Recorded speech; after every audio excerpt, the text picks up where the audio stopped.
Честите дефекти на старата водоводна мрежа во Штип го актуализираат референдумот за пренамена на средствата од самопридонесот. Големиот притисок на вода кој пристигнува од хидросистемот Летовица прави дефекти на старата мрежа, а граѓаните во штипските населби остануваат и по неколку дена без вода за пиење. Штип има 120 километри, од кои над 30 се стара водоводна мрежа со цементно-азбестни цевки, стари и над половина век.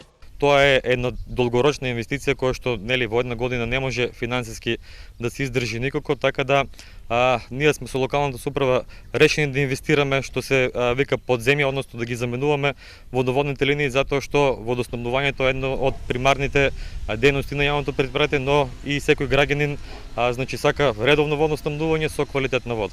Токму проблемите со старата примарна водоводна мрежа на маса ги става и 1,2 милиони евра.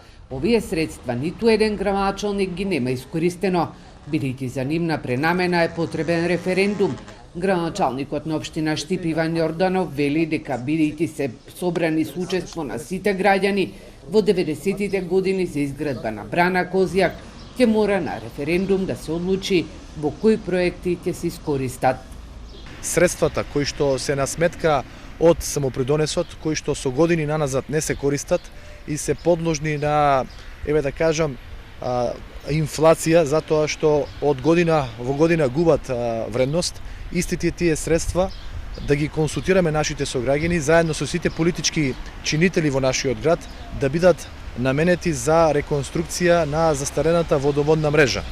Јорданов забележува дека најнапред ќе се работи на враќање на довербата на граѓаните кон институциите на системот, за да сватат дека нивните пари ќе бидат вложени во капитални инвестиции.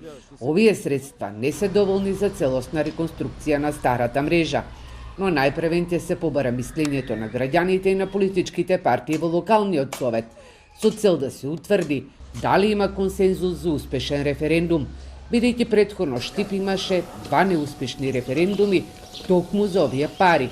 На првиот се гласаше за спортска сала, а на вториот за брана на река Отиња.